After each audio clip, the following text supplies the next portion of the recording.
여러분 반갑습니다. 서양사의 제국주의 파트 읽어드리도록 하겠습니다. 이 제국주의는 역사적인 그런 살펴볼 내용들이 물론 당연히 중요하게 있겠고 서구 열강을 제외한 그 모든 나라들이 그 고통을 받게 된 그런 시기이기도 하고 지금까지도 영향을 끼치죠. 근데 이제 그걸 떠나서 시험을 위한 세계사 공부라고 또 이제 봤을 때 가장 응용이 다양하게 가능한 파트입니다. 왜냐하면 기본적으로 매우 많은 국가들이 등장하기 때문에 그 국가들을 가지고 통시대적으로 다른 사건이랑 엮을 수가 있습니다. 그게 매우 용이하죠. 자, 그래서 이 제국주의 파트는 시험을 목표로 이제 이 세계사를 공부를 한다고 했을 때는 가장 좀 곱씹고 곱씹으면서 기계화가 되어야 되는 그런 파트라고 볼 수 있겠습니다. 어느 나라가 어디를 침공했다, 어느 나라가 어디를 식민 지배했다, 어느 나라가 식민 지배에 대해서 어떤 저항을 했다, 이런 것들을 계속 염두를 좀 하실 필요가 있습니다. 일단 제국주의의 의미부터 가보도록 할게요. 19세기 후반 서양 열강이 월등한 경제력과 군사력을 앞세워 약소국을 식민 지배한 정책입니다. 등장 배경으로는 자본주의가 발달하면서 값싼 원료의 공급지, 자국 상품의 판매와 잉여자본의 투자 시장이 필요했죠. 자, 그것을 찾아 나선 거고 식민지를 그 대상으로 삼은 겁니다. 이걸 뒷받침해 주는 것은 침략적 민족주의인데요. 국가의 대팽창을 민족의 영광으로 인식하던 국민들이 있었습니다. 자국 내에 여러 가지 불합리한 거에 대해서는 혁명을 부르짖었지만 그 국가가 다른 나라를 착취할 때는 또 환호를 하는 그런 모습들도 보이기도 했다라는 것이죠. 또한 사회 진화론과 인종주의가 이런 부분들을 합리화시키기도 합니다. 이제 아프리카부터 한번 상황을 보도록 하겠습니다. 영국, 그리고 프랑스, 벨기에, 독일, 포르투갈 이런 순으로 해서 각각 아프리카에 어디를 진출했는가 이거를 보면 되겠습니다. 자, 먼저 영국입니다. 이집트 수에즈 운하의 관리권을 차지하고 이후 보호국화하게 되죠. 남아프리카를 식민지로 삼습니다. 이집트에서 남아프리카지 그리고 아프리카를 남북으로 연결하는 종단 정책을 추진했죠. 자, 그러자 횡단 정책을 추진하고 있는 프랑스와 충돌하기도 합니다. 충돌한 지점은 수단의 파쇼다였습니다. 이것을 1898년 파쇼다 사건이라고 하죠. 더불어 수단, 나이지리아, 영국령 토고와 케냐 등을 지배했습니다.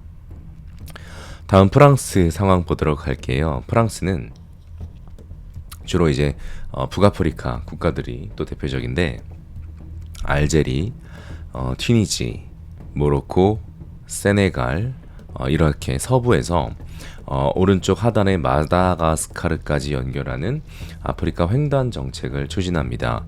자, 그러다가 종단 정책을 추진하는 영국과 파쇼다에서 충돌했었죠. 다음 모로코를 둘러싸고 독일과 갈등을 벌인 적도 있습니다. 이것을 모로코 사건이라고 하죠. 벨기에 상황 한번 보겠습니다. 자, 벨기에는 다른 서구 열강들에 비해서 식민 지배하고 있는 나라의 절대적인 숫자는 적은 편입니다. 그러나 그 악랄함이 도를 지나쳤기에 정말 상상 이상으로 좀 잔인한 그런 식민 지배를 했죠. 자, 그래서 많은 비판을 받기도 합니다. 레오폴드 2세입니다. 그리고 그들은 중앙 아프리카의 콩고를 식민지로 삼았죠. 레오폴드 2세 사파, 좀 악마처럼 묘사했던 사파로 수능 문제 출제된 적도 있습니다. 그만큼 이 식민지를 가장 잔혹하게 통치한 왕으로 손꼽히는데요. 그는 1885년 콩고강 유역의 땅을 개인 소유 식민지로 만든 후에 자신의 사리사욕을 채우기 위해 수백만 명의 콩고인들을 학살했고 또 종족 차별 정책으로 오늘날 아프리카 콩고 내전과 르완다 내전의 원인을 제공하게 됩니다. 다음으로는 독일 차례입니다. 남서아프리카, 이제 나미비아죠. 독일령 남서아프리카, 나미비아, 그 다음에 독일령 동아프리카, 즉 오늘날의 탄자니아가 되겠고요. 그 밖에 카메룬과 토고를 차지합니다. 한때 모로코를 둘러싸고 프랑스와 대립한 적이 있었는데 결국엔 물러났습니다. 포르투갈입니다. 앙골라와 모잠비크, 이탈리아, 리비아, 에리트레아, 소말리아, 에스파냐는 리오데오로 등이 있습니다. 결과적으로는 20세기 초에 에티오피아와 라이베리아를 제외한 모든 아프리카 지역이 열강의 식민지가 되기도 하죠.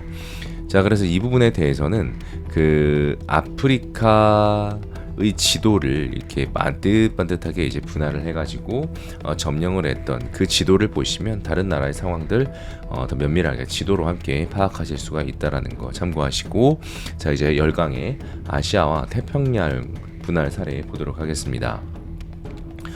자, 일단 아시아 태평양 그 지역은 포르투갈과 에스파냐가 신항로 개척 이후 앞서서 진출을 했고, 그 이후로 점차 다른 유럽 국가들이 들어와서 동남아 지역을 장악했습니다. 먼저 영국입니다. 17세기 동인도의 사를 앞세워 인도에 진출을 했고요. 자, 이 인도에 진출을 할 적에 프랑스와 이제 충돌이 있었죠. 1757년 플라시 전투였습니다. 이때 영국이 승리를 하면서 인도뿐만이 아니라 북아메리카에서도 프랑스에 영국이 승리를 했었죠. 자, 이를 통해 벵골 지역 통치권을 장악했고, 인도는 한동안 동인도회사가 간접 지배 형태로 관할하게 됩니다. 19세기에 동인도회사에 소속되어 있던 용병들 세포이였죠. 1857년 세포이 항쟁이 일어나자 영국은 이 무굴 제국을 결국에 무너뜨리게 되죠. 영국령 인도 제국을 수립하고 인도를 직접 지배하게 됩니다. 자, 더불어 미얀마를 식민지화하고 영국령 인도에 병합했습니다. 말레이 반도로 갈게요. 싱가포르를 거점으로 말레이 반도와 보르네오 북부를 차지해서 말레이 연방을 수립하게 됩니다. 자, 이어서 네팔과 아프가니스탄까지 세력을 확장했습니다. 18세기 후반 오스트레일리아를 죄수 유배지로 이용을 했고, 오스트레일리아와 뉴질랜드를 영국의 자치령으로 삼았습니다. 식민 지배를 한 건 아니지만 아편 전쟁으로 중국을 개항시키기도 했죠. 다음 프랑스입니다. 프랑스도요 17세기에 동인도 회사를 설립했고, 자, 이제 인도에 진출하고자 했는데 플라시 전투에서 영국에 패배했고, 영국에 패배하면서 밀려서 이 프랑스가 진출한 곳은 오늘날의 이제 베트남, 캄보디아, 라오스 쪽이죠. 바로 인도차이나 반도로 진출하게 됩니다. 자국 크리스트교 선교사의 박해를 구실로 베트남의 군대를 파견했고요. 이 베트남을 보호국으로 삼았습니다. 청푸전쟁에서 승리하면서 베트남에 대한 종주권을 확정지었고요. 베트남, 캄보디아, 라오스를 합쳐서 프랑스령 인도차이나 연방을 수립하게 됩니다. 네덜란드입니다. 네덜란드는요, 인도네시아에 진출을 했는데 포르투갈을 밀어내고 17세기에 동인도회사를 앞세워 인도네시아에 진출했습니다. 18세기에 인도네시아의 자와섬을 차지하고 1824년 네덜란드의 인도네시아 지배가 확립되었습니다. 수마트라 섬과 보르네오 섬까지 합쳐 네덜란드령 동인로가 1904년 수립되었습니다. 그들은 이 지역에서 강제 경작 제도를 운영했죠. 수마트라 섬과 자와섬 중심으로 고무, 사탕수수, 커피 등을 강제로 재배하는 플랜테이션을 운영하면서 막대한 이익을 얻었습니다. 에스파냐입니다. 에스파냐는 마젤란의 항로 개척 이후에 필리핀을 식민지로 지배했습니다. 그렇기 때문에 이미 16세기에 이루어진 작업이라는 거, 즉 제국주의가 가장 행행하고 있던 19세기가 아니라 훨씬 더 이전에 이미 이 필리핀 같은 경우는 에스파냐가 지배를 했습니다. 그러나 나중에 미국과 전쟁을 하면서 19세기 말에는 미국으로 필리핀을 넘기게 되죠. 포르투갈입니다. 16세기 초 가장 먼저 동남아시아로 진출해서 곳곳에 무역 거점을 두고 향신료 무역을 독점했던 나라입니다. 자, 미국입니다. 포함 외교를 통해 일본을 개항시켰죠. 1854년 미일 화친 조약이 있었습니다.